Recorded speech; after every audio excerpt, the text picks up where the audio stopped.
Well, good morning, everybody. It is Friday, the 7th or 8th of June, and out here at Pea Ridge Battlefield doing the 6.5 mile loop. It's about 7 o'clock, thereabout. I'm about maybe a half mile in, not very far. It's a cool morning, at least it's in the shade, but there's not a single cloud in the sky, and the sun is very bright this morning, so it'll warm up pretty quick. So looking forward to that. Not really. I'm not a fan of the warm weather. It just makes walking and hiking that much more difficult, so don't care for it, not a fan. Anyway, this is day 2 of my walking this week. I did 7 miles on Wednesday, and I'm going to do probably not quite 7 today, maybe, we'll see. So that'll give me 14 miles for the week. Got to go to Little Rock later tonight, so I'll go home, take a shower, get cleaned up, and then probably take a 2-hour nap and rest up for the 3.5-ish hour drive to Little Rock.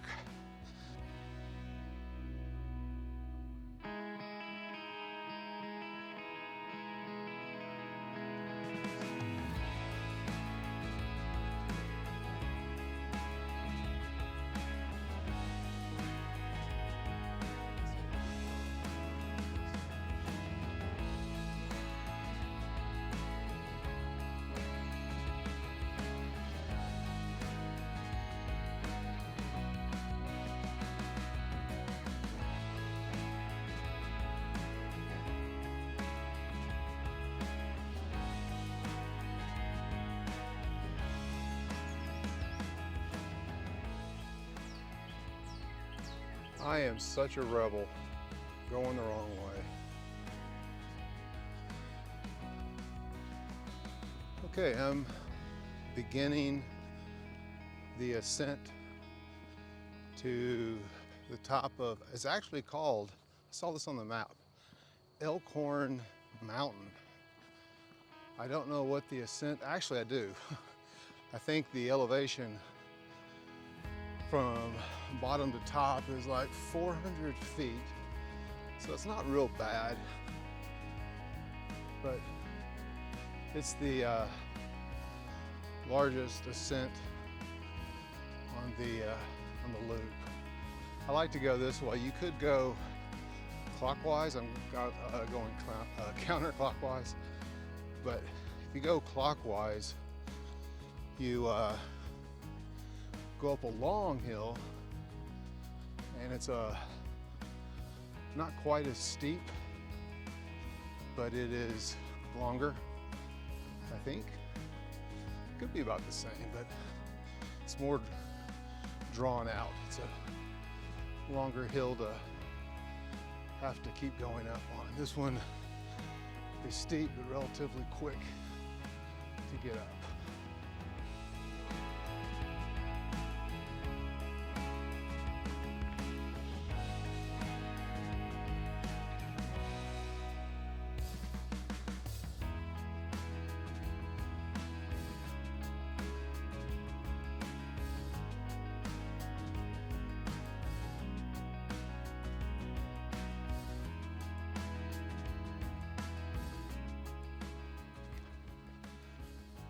Okay, just hit the 2-mile mark a little while ago.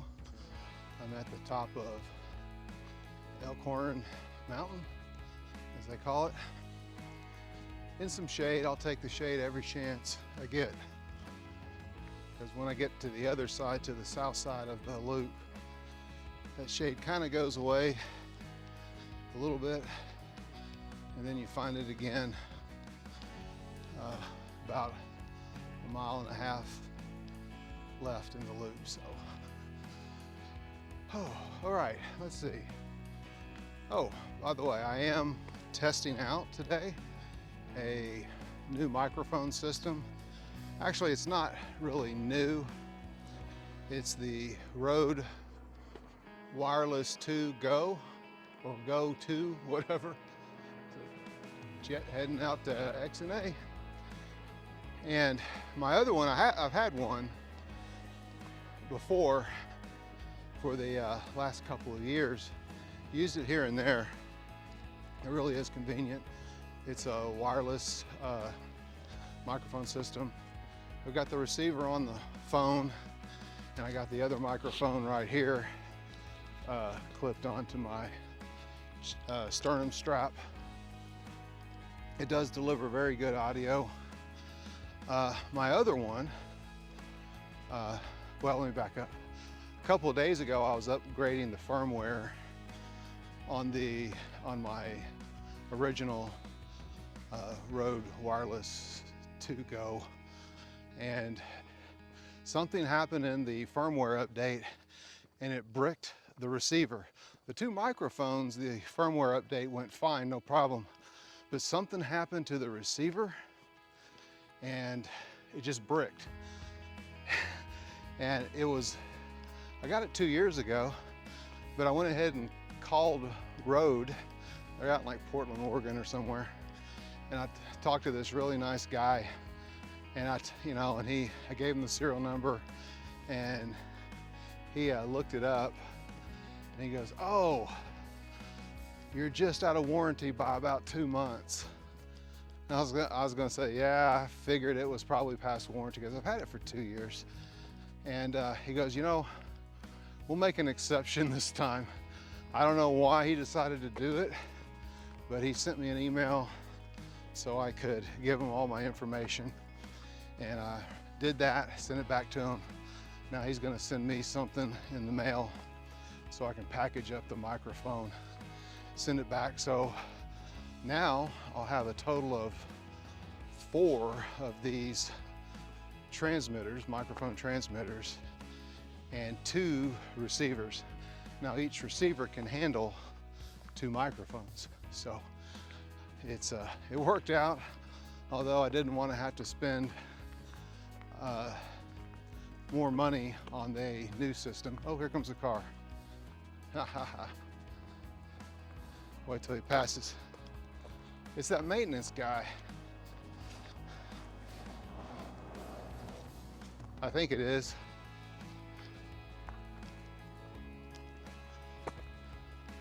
It's kind of weird filming in front of cars. If I would have saw him coming, I would have put it away. Feels kind of awkward, to say the least.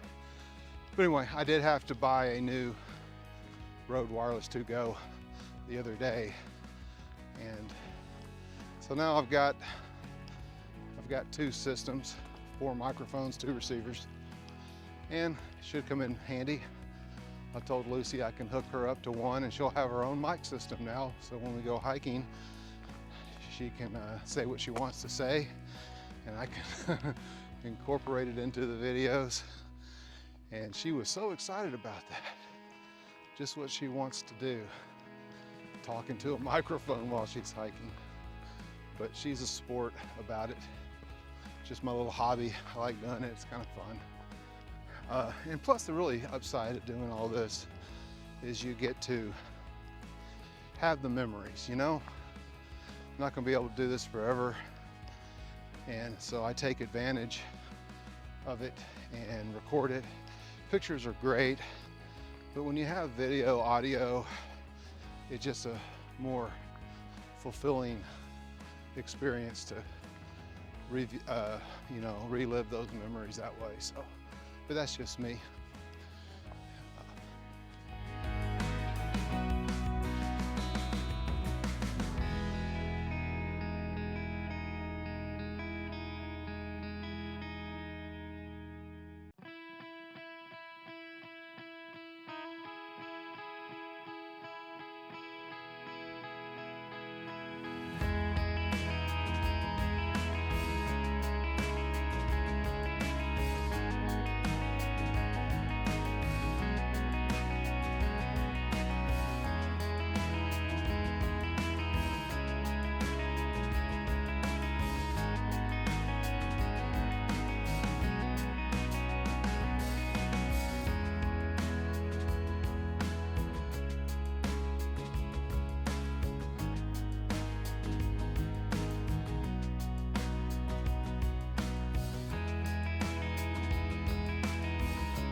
Okay, well, I am at the 3.5 mile mark. Took a break over at the overlook there, as you saw. Got some electrolytes in me. Not super thirsty or anything. I'm sweating a little bit, but not too bad. But I just like to make sure I keep my hydration level high, so less cramps and fatigue and that sort of thing. I'm in a shady spot, as you can tell, but the sunny spots are about to come out, and I'll hit a few of those. And I've hit a few already, but they weren't real bad, but you could definitely feel a temperature difference, and it's not good. So, all right. Oh, I remember this spot. Last August when I was out here, there was a big area over here, I'll show you in a minute, that had a lot of downed trees and brush piles and things. Looks like all of that has been cleared out, and now it's just, there's some trees still in there, but I guess they're just gonna make it, I don't know, food plot or something. Here, let me show you.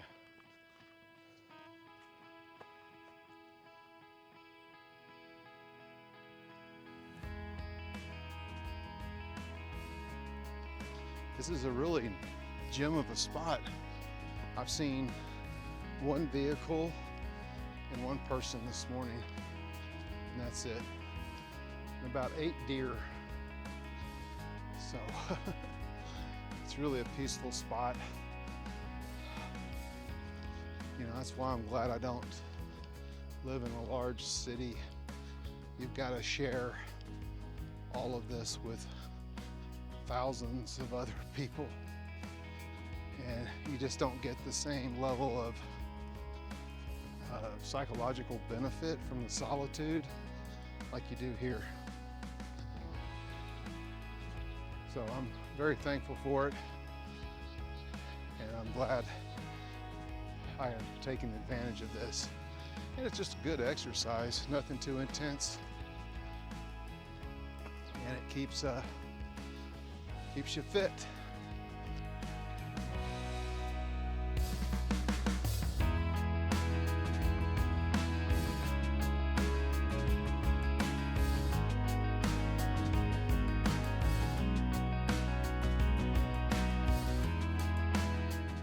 Okay, coming up on the 4 mile mark, 2.5 to go.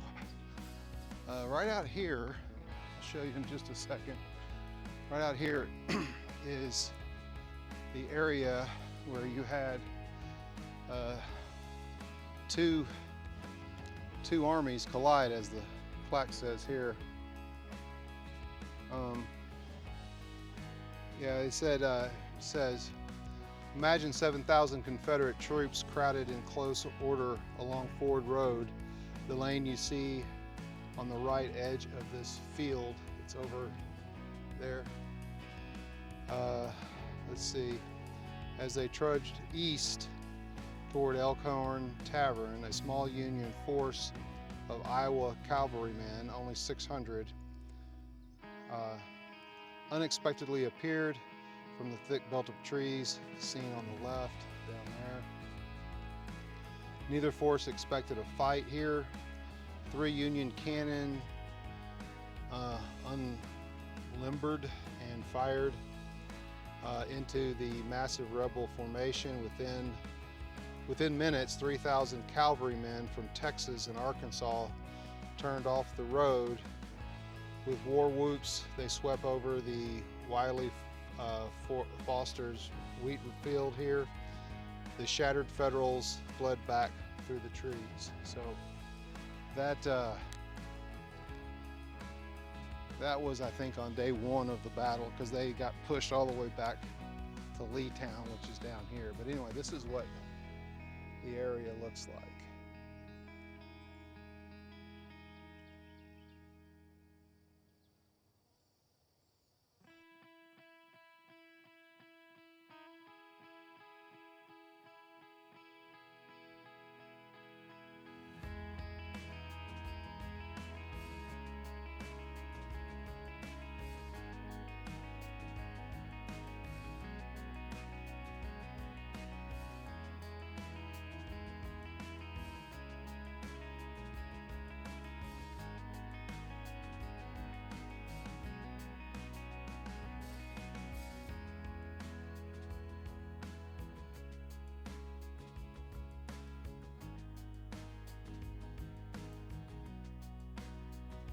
All right, we're coming up on another field. You see the fencing around it. Wide open expanse. A lot of fighting happened in here too. But right over here, in this area, there's you see the row of, well, you'll see them in a minute. There's a row of cannons up there, there's 5 of them.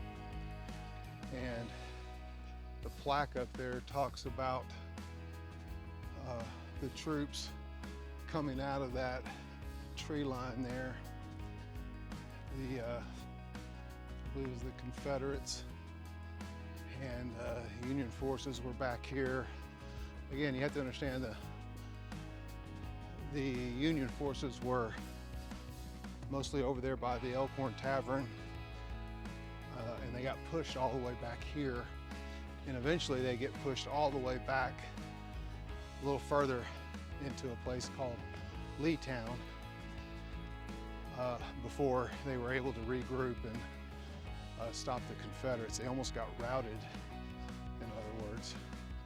They were able to make a stand and hold their ground and then fight the next day. So I don't know if this battle happened on day 1 or day 2, but it was one of those.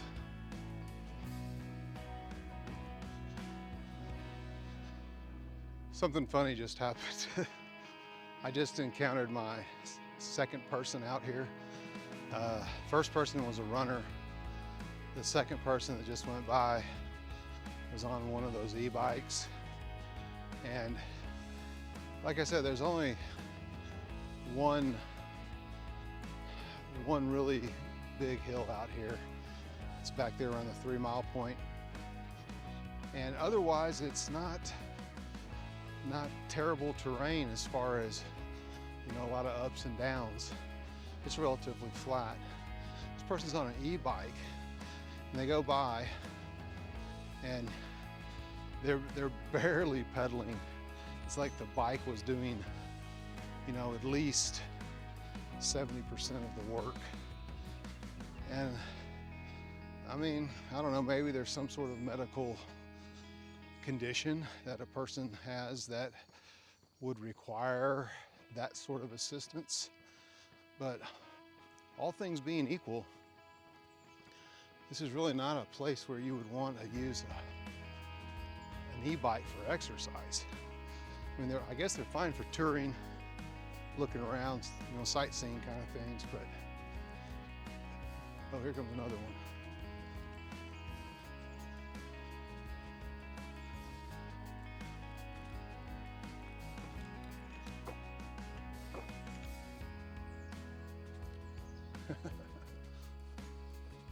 Now that guy was on a 10 speed, 12 speed, whatever speed they got these days.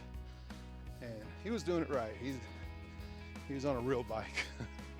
So that was quite the contrast. All right, this is a little, I guess, of course now it's a service road, but there is actually something known as the Leetown Road. It was back over there by the paved road I was just walking on. And I think this might be a remnant of it. But down here you have an intersection that are just service roads for the Park Service to access and get to certain areas easier. But this is Leetown. Wasn't much here. 2 stores, a blacksmith, Masonic Hall, a church, a school, and several residences. During the fighting, some of the buildings were used by the Union as hospitals. So here is one service road. Takes you down to a creek. What's the name of that creek? I want to say Lee Creek, but I'm not 100% sure of that. There used to be a bridge down there. It got washed out or something. And up here is a field over to the left. Really cool area, especially in the fall. In the winter times, I've actually done some photo shoots up there. Really cool place to do that. And there is actually a trail that goes back behind that tree line and down towards the creek to the left here. And along there, there is a small grave site off to the left as you're going down. And it's just like a pile of stones. And there's a little head mark, there's a little stone there, headstone. And it says something about a child. I think the age was 2 years old, so not very old. And the child is buried there. You know, during that time, it was probably something associated with childhood diseases. What's some of those other, you could have had yellow fever. I mean, just a whole list of things. Bad water, dysentery. I mean, although I think dysentery is mosquito related. Not sure. But anyway, really sad to see. And it's just kind of out there by itself. It's not like a cemetery or anything. It's just that one singular grave site. It's kind of odd, and I guess not many people know about it. And so it's there, and it is next to an actual trail area. Interesting. Okay, starting to go downhill now.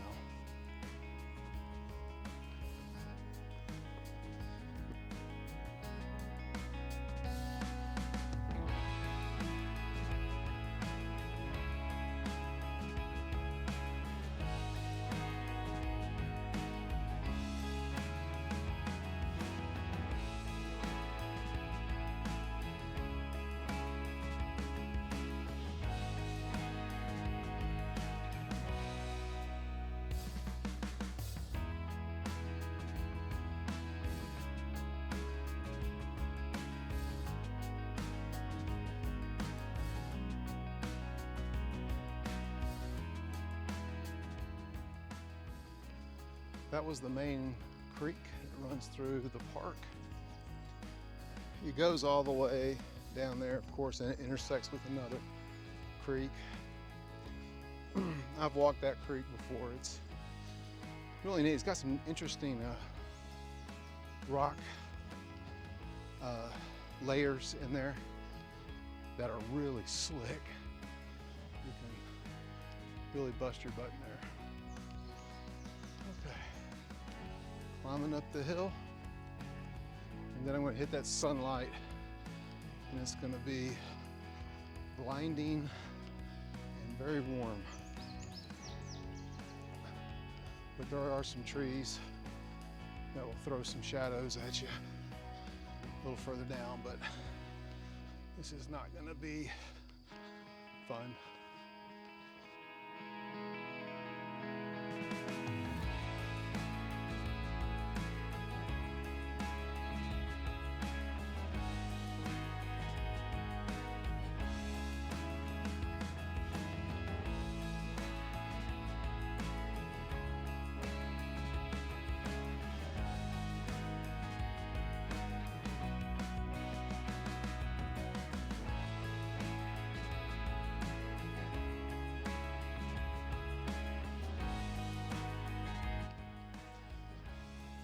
Well, bike rider number 3 just passed, and they were riding a 10-speed regular street bike, not an e-bike. Wasn't a gravel bike either, but they were cruising along pretty good. Like I said, there's only a couple of big hills, nothing too crazy, but those 1 or 2 hills will take some effort to get up. All right, we're coming up on right here. I can hear the water. Oh no, it's further on down here. There is a spring called Witten Spring, W-I-T, I'm sorry, W-I-N. Oh, here it is right here, wow. W-I-T-E-N, and there it is. And it comes out down there. Yeah, I can see it a little bit. You can probably hear it.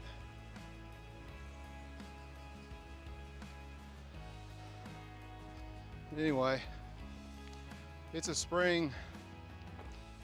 It's a spring that runs year-round. I've gone by it on, you know, days in August where it was just flowing away, no big deal. So,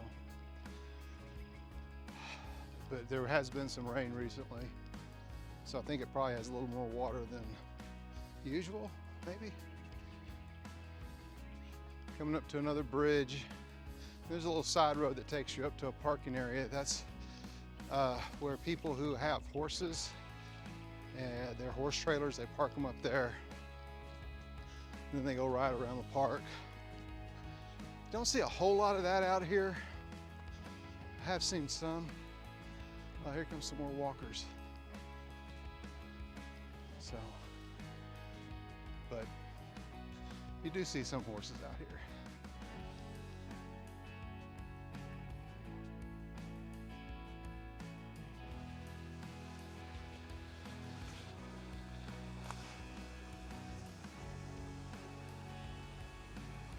Nice little waterfall.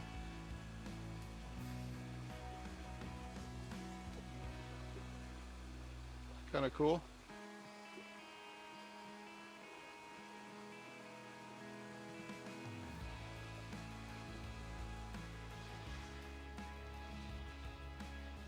This is that road I was telling you about where the horse trailers go up. It's currently shut down, I guess, from the damage of the tornadoes, so no one's allowed up there. But that was a really cool waterfall, I thought. It was worth stopping. All right, heading up the last hill. I probably have a mile, maybe a tad under. I'm gonna stay in this shady part as long as I can. Make our way up.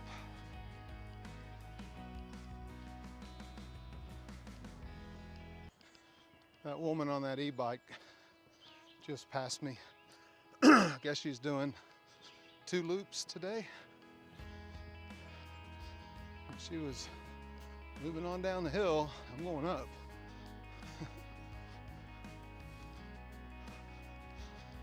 I don't know what time it is. It's probably close to, I got here at 7. It's probably coming up on 9.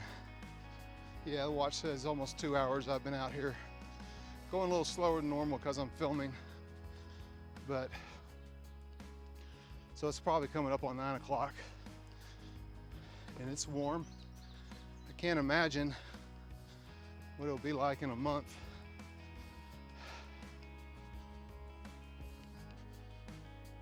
Okay, we are coming back to the parking lot.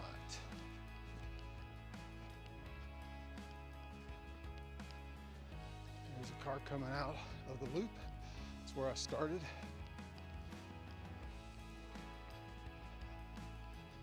And when I got here this morning, my car was the only vehicle in the parking lot. Like they were doing some tornado damage cleanup. Stuff was probably all in the trees, or I mean, in the street here. All right, let's get to the car. As you can tell, there are several cars out here. Wow. 1, 2, 3, 4, 5, 6, 7, 8, 9, 10, 11, 12, 13, 14, 15. And here comes 16. Yeah, popular place. All right, guys. I'll check in with you next time. Thanks for coming along. Talk to you later.